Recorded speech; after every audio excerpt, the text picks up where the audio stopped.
I'm Matt McCarthy for Rugby Wrap Up at the Studio 50. It's not Studio 54.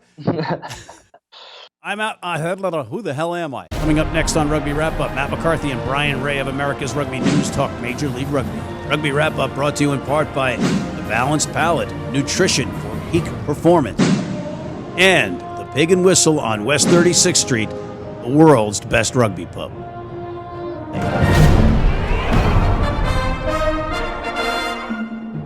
Hey everybody, and welcome back to Rugby Wrap Up. Matt McCarthy in the Fantasy Sports Network, Studio 34 in Midtown Manhattan, talking Major League Rugby. And joining me is the man, the myth, the legend behind America's Rugby News, our man up in Halifax, Bryan Ray. Bryan, welcome to Rugby Wrap Up. Great to be here again, Matt. Guilty as charged, I have to say. All right, Bryan, I know that you're pressed for time after our stellar Stoller interview with Brock Stoller of the Seattle Seawolves, but we have to recap and look at Major League Rugby. We had a little Major League Rugby talk, so why don't you start us off with that San Diego thrashing of Glendale. What a thrashing indeed. I know I certainly did not see this coming. I don't know how many people did. You know, they tied the first time they played, so I expected something really close. It wasn't close at all. Glendale were nowhere to be seen. A record defeat for them, 46-15, the final score. That set piece of Glendale is really a concern. The scrum, the line out just not functioning as well as it needs to be. And you know, once you give those guys Mike Teo and Ryan Matthias and Nick Boyer, have to give a shout out to him playing out of position on the wing, dude, really well. You know, they just blew the doors off them. What a statement win, you have to say, for San Diego. Yeah, you know, the thing about San Diego is they've got three key players. They've got great players like you just named, but they've got guys that are key players at key positions on and off the pitch in Paddy Ryan, the Australian prop, who has just been a wrecking machine. You got Lou Stanfill, the part-time player, who's playing all these minutes at lock and brings his 3 Rugby World Cups to the table. And you've got Joe Peterson at number 10, who, you know, is definitely in MVP consideration. Yeah, no doubt about that. I think Paddy Ryan's probably the signing of the season based on the impact. I mean, you think about last year, San Diego scrum was going backwards at a rate of knots, and this year, all of a sudden, they're crushing everybody. And as you said, Sweet Lou in the second row, turning back time. He's been absolutely stellar for them, the number of minutes he's done, and Peterson's just a machine. The guy's he's the classiest player in the league. He's unbelievable. You know, you gotta think that a guy like Sam Windsor is looking at Joe Peterson and having the what ifs go through his head week after week. But we'll get to that. We'll get to Houston in a moment. What were your final thoughts on the San Diego thrashing of the Raptors? Well, I think that really puts Glendale's spot in the playoffs under question. San Diego now all of a sudden shoots right up. If they're not favorites for the title, they're certainly in the top 2. You'd have to, even given that, Seattle and NOLA are pretty close, but San Diego are right up there. They just got so much firepower after that. They got a lot of the pieces, so they look good. Glendale, you're going to have to worry a little bit if you're a fan. They might not make it in the top 4.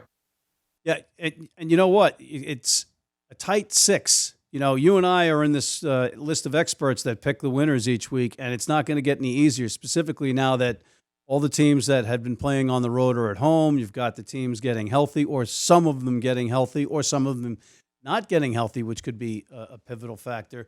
But it's down to the nitty-gritty. It's must-win games. And, you know, we almost had an epic upset on Saturday when the Utah Warriors came into New York City to play Rooney. It was just it was one of those matches where Coach Mike Tolkien is going to get second-guessed again, like he did for the Austin match, about resting certain players or giving guys a blow.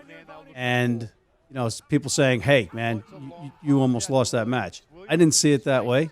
I think over the course of the season, you have to pick your spots.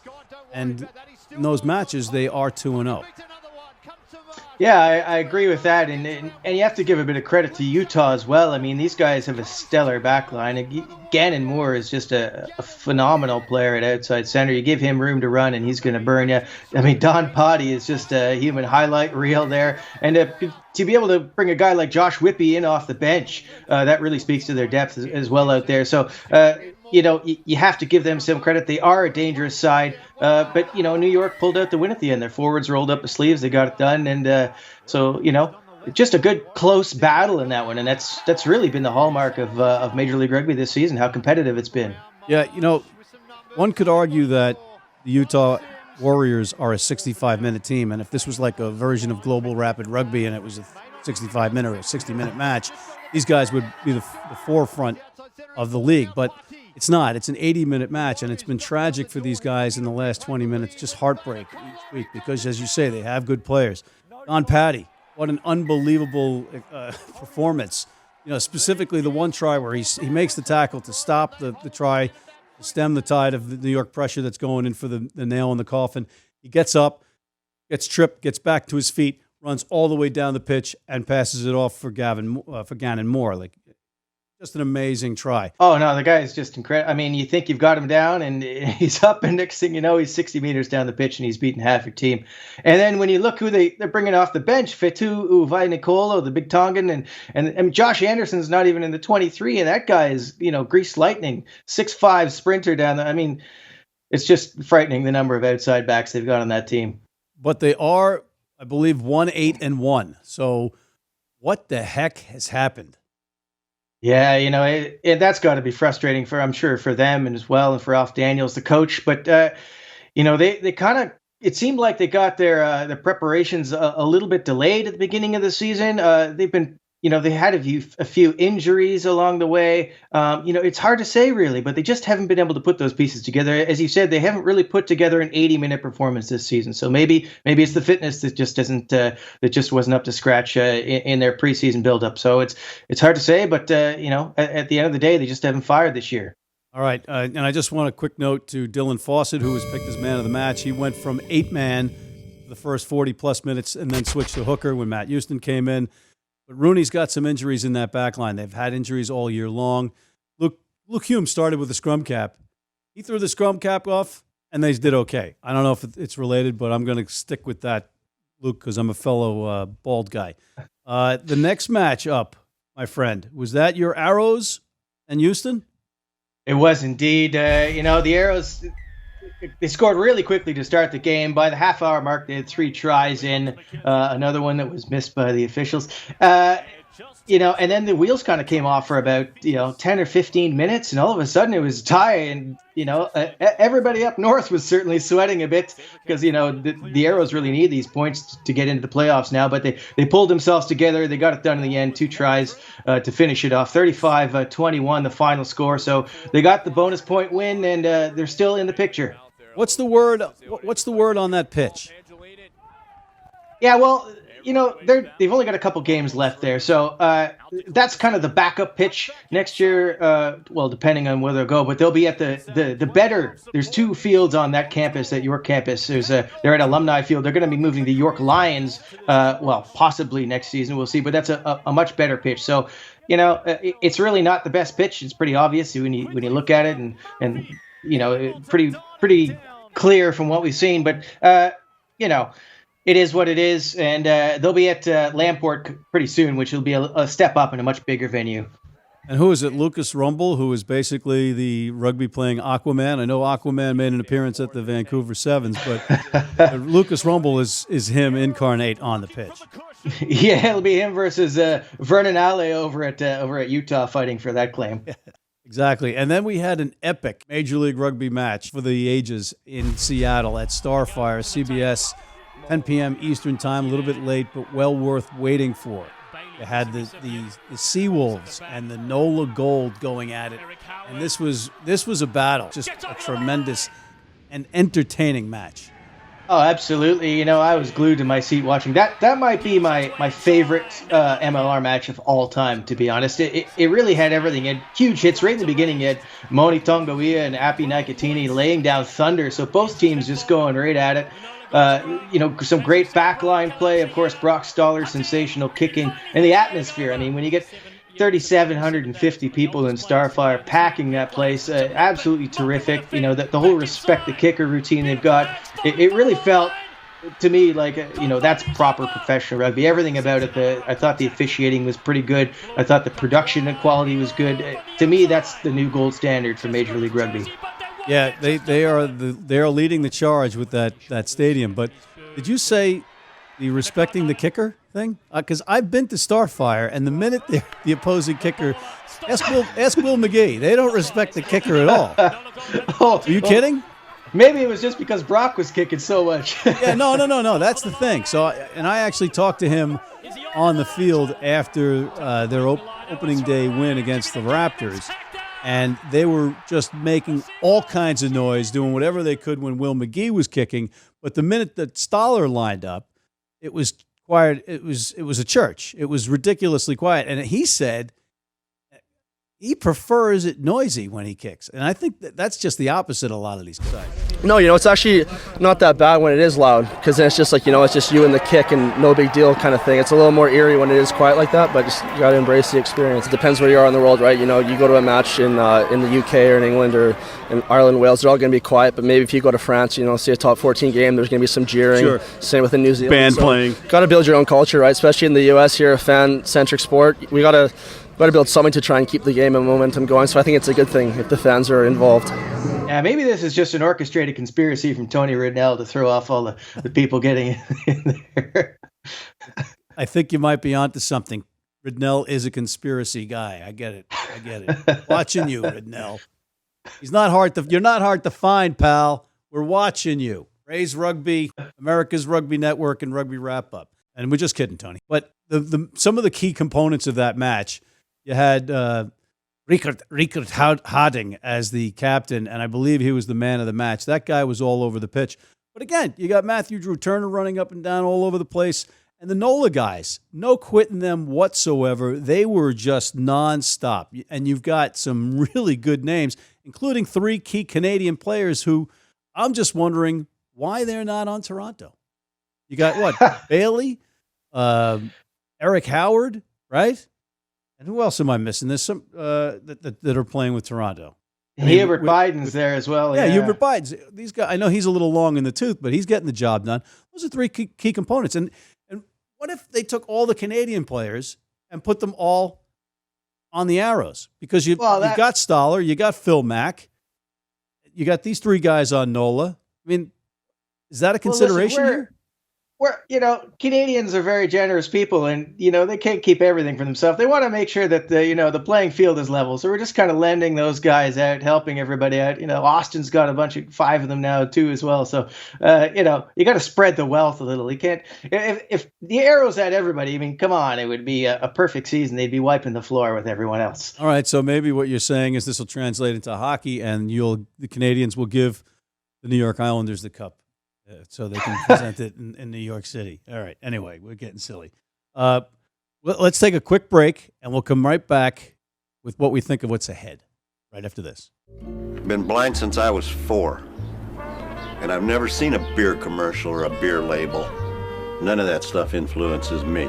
I drink beer because of the taste.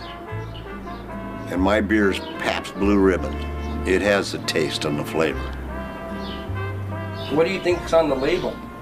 I think there's a naked woman riding on a unicorn, jumping over fire.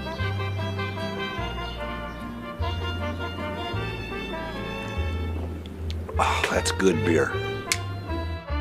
If you're in New York City and want to watch some great rugby, have some great food, and some great times, go to the world's best rugby pub, the Pig and Whistle on West 36th Street. And we are back. Matt McCarthy and Bryan Ray of America's Rugby Network. Bryan, what's coming up ahead of us? We've got Rooney at Glendale, Friday Night Lights. And, for both teams, really a must-win. Absolutely. This is a huge matchup at Infinity Park. And, It's going to be hard to pick a winner for this one. I think Brock said it was going to be a tie, and he might be onto something here. Glendale are a wounded animal after getting thrashed in San Diego, and Rooney just haven't looked themselves. They lost again to San Diego, and then they really had a challenge there in Utah. So they're going to want to make a statement as well. But they're on the road. Infinity Park is a tough place to win.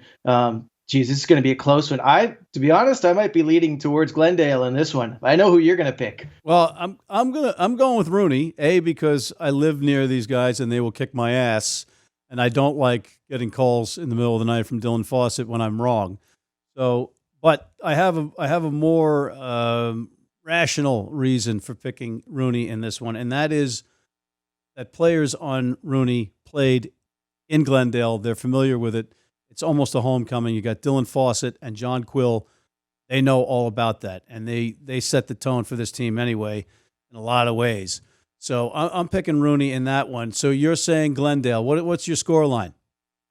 I'll go with 26-24 Glendale, a Will McGee conversion, the difference. Well, you know what? You might be right, because this week it's going to depend on how the physio does with the guys in the back line for Rooney, because they are really hobbled. They're all limping.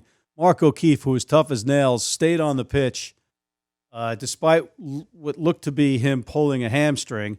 Had a great run, great pass, back to the ground, and then was carried off the pitch basically with what looked to be a bad hamstring. So I appreciate the courage that the guy has, but I'm wondering, Mark, what the heck you're thinking when you got the hamstring thing. Anyway, youth, right? Something that Oscar Wilde said about youth. Anyway, the next one up, Austin at Utah. Can a 65-minute team beat a snake-bit team?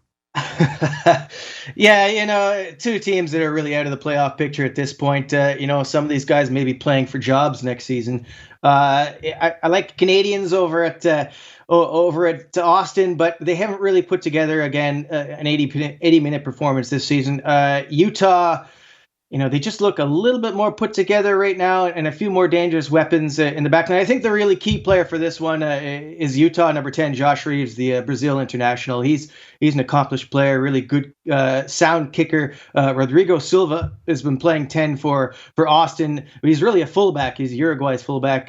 He's not really a 10. So I think, that position's a problem for them, and I think that'll be the difference, the ability of Reeves to really pin them back and play field position. I'm thinking that the heat that Austin is accustomed to playing in might not work in their behalf in Utah. And I think Utah is the stronger team, but every time I pick one of these kinds of matches, I'm wrong. But I'm going to go with the home team in this one. I'm going to go with Utah. I think they have the firepower to get that one through. All right. Then we've got another must-win for two teams, arguably. Seattle at Tirana, as they say in hockey circles. Yeah, it's certainly a must-win for Toronto. If they lose this, that could be all she wrote. That 50-50 start to the season, it was tough. There's a couple results that maybe could have gone the other way, but it is what it is. Here we are, and they got to win against Seattle. They're probably going to get the bonus point as well. I'm leaning. I picked the Toronto to make the playoffs, knowing that the opening start to that season, that 8-game road streak, was going to be difficult. So I have to stick with the Canadians, like you said. I'll get stick if I don't pick them. I think it's going to be incredibly close. I'm going to pick Canada. I'm going to pick Toronto by about 3 points. I think Sam Malcolm, their outstanding Kiwi fly half again, maybe send over a penalty and a kick fest against Brock Stoller. It's going to be an awesome match. So this is the one for me to watch this weekend. I think it's going to be a real barn burner in Toronto. You know what? I think the champions have the steel to get by in this one, even on the road in a hostile Canadian environment. Is that an oxymoron? Hostile Canadian environment? But outside of hockey, everybody, just save your letters. That's okay? Right. Well, there's going to be a lot of angry fans out there this weekend. Oh man! At a certain point, you got to say, can you just keep it in Canada and give it to one of the older teams? All right. We could talk hockey at another show. But, all right, we got one left. The San Diego Legion heading down to Houston to face the SaberCats. What do you think? Yeah, that's right. And it's interesting. This one got moved. It was supposed to be played at the new Aviva Stadium, which looks like it's going to be a spectacular venue. But as we saw in that Seattle game, the turf just isn't ready. It hasn't taken. There's no roots. It was torn to shreds in the opening minutes. So they made a good decision. They moved that to Dyer Stadium, where they played last year. So it's not, a foreign venue at all. But we saw what San Diego did to Glendale last week. I don't think there's any room for discussion. This one's going to be a legion all over this one. Sabercats just, sorry guys. Maybe grab a pillow to cry in, fans, because this one could get ugly. So, do you think that the guys that laid the turf down, the grass down, were high-fiving each other during the game because they said, "Hey, we told you so," and they knew they were going to get paid again to resod the place?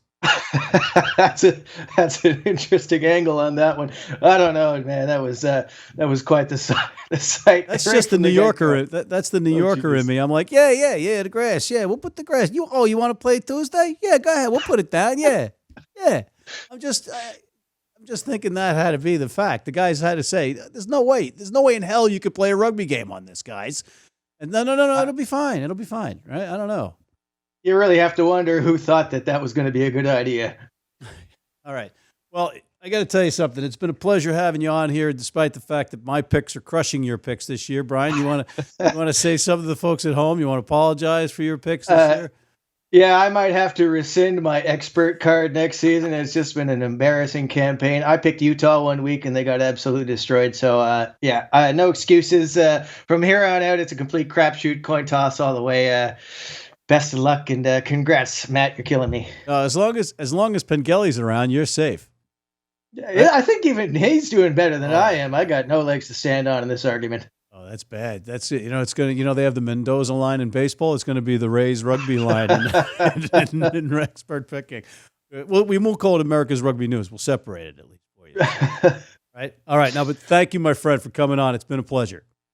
Always great time, and anytime I'll be back. Cheers, everybody. Thank you. And on that note, on behalf of Mr. Bryan Ray of America's Rugby News, check it out. I'm Matt McCarthy at the Fantasy Sports Network Studio 34 in New York City for Rugby Wrap-Up, signing off.